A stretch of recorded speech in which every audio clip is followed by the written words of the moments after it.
Selamat datang di channel Staatspoorwegen Nederlands Indie. Jangan lupa like, komen, dan subscribe.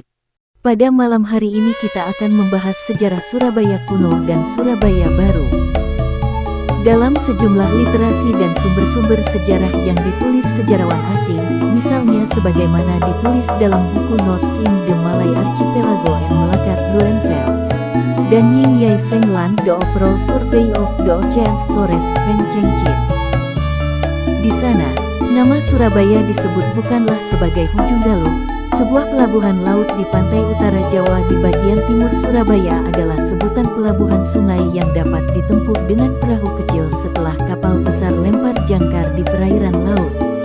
Menurut catatan Mahuang dalam buku Ying Yai Seng Land 1433 ketika membersamai Laksamana Cheng Ho ke Majapahit, dituliskan bahwa setelah kapal mereka berhenti di perairan laut, mereka harus menuju ke Surabaya dengan menaiki perahu-perahu kecil di Sanat Surabaya. Mereka berhenti sebelum melanjutkan perjalanan ke Pelabuhan Canggu dan berjalan kaki menuju Majapahit. Dengan jelas, di sana nama Surabaya disebut. Tidaklah heran ketika nama Surabaya disebut oleh Mahuan 1433 Masehi karena nama Surabaya sendiri juga telah disebut dalam berita-berita yang lebih tua. Misalnya, Prasasti Canggu yang dibuat oleh Raja Hayam Wuruk pada 1358 Masehi dan kemudian disebut lagi dalam Kitab Negara Kertagama yang memberitakan perjalanan Raja Hayam Wuruk ke Surabaya pada 1365 Masehi. Nama Surabaya yang tersebut pada sumber-sumber kuno prasasti dan kitab itu bisa dikatakan Surabaya Kuna Ancient Surabaya.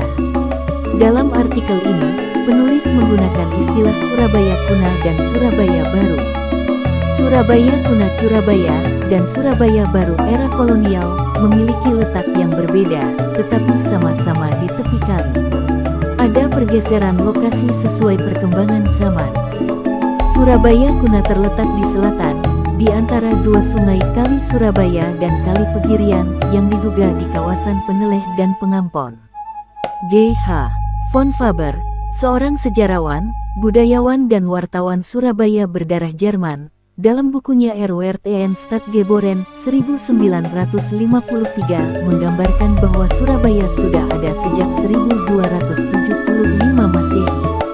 Letaknya di tepian Sungai Kalimas dan Pegirian, tepatnya di Pengampon, sebelah utara Peneleh. Faber mengilustrasikan bahwa Surabaya Kuna dibuka pada 1275 sebagai sebuah kawasan permukiman baru yang lengkap dengan tata ruang dan letak sesuai dengan penghuninya. Ada blok untuk perempuan dan anak, ada blok untuk para guru, ada kawasan untuk polisi pelindung kota, dan bahkan ada blok untuk para jawara. Dalam ilustrasi Faber, di Surabaya ini ada sebuah pelabuhan yang terkonstruksi dengan baik. Ada gerbang masuk ke area pelabuhan. Gerbang ini berupa kanal yang menghubungkan Kalimas dan pelabuhan Surabaya Kuna. Sementara, Surabaya Baru terletak di utara Pengampon, tetap di tepi Kali Surabaya Kalimas tapi berada di sisi barat Kalimas, tidak lagi di antara Kalimas dan Pegirian. Secara klasik, nama Surabaya dengan jelas dan otentik disebut pada sumber prasasti Canggu 1358, Kitab Negara Kertagama 1365, dan Kronik Ying Yai Seng Land 1433. Penyebutan nama Surabaya di ketiga sumber di atas semakin dipertegas dengan kedatangan Laksamana Spilman ketika menyerbu Trunojoyo di Surabaya pada 1677. Kedatangan Spilman membuka awal hadirnya Surabaya Baru. Kampung Pecinan, dimanapun lokasinya, Surabaya Kuna dan Baru sebagai tempat peradaban manusia adalah nyata. Surabaya berasal dan bermula dari sebuah desa di tepian sungai yang bernama Curabaya, Surabaya. Tidak dari nama lainnya. Sejarah sudah membuktikan itu dan ini tidak dapat disangkal. Prasasti Canggu 1358 adalah bukti. Kitab Negara Kertagama 1365 adalah saksi. Kedatangan Laksamana Cornelis Spilman ke Surabaya 1677 adalah fakta sejarah. Apa yang didustakan? Tidak ada. Surabaya adalah Surabaya. Surabaya Kuna Surabaya terletak di antara dua sungai, Kali Surabaya atau Kalimas dan Kali Pegirian. Titik lokasinya di kawasan Peneleh dan Pengampon. Sebuah artefak peradaban manusia yang berupa sumur jobong ditemukan di Kampung Pandean, Peneleh pada 2018. Sumur ini sudah ada pada 1430. Surabaya Baru terletak di utara Pengampon, di luar batas Kalimas dan Kali Pegirian. Surabaya Baru berada di tepi barat Kalimas dan tercipta di masa masuknya bangsa Eropa kolonial.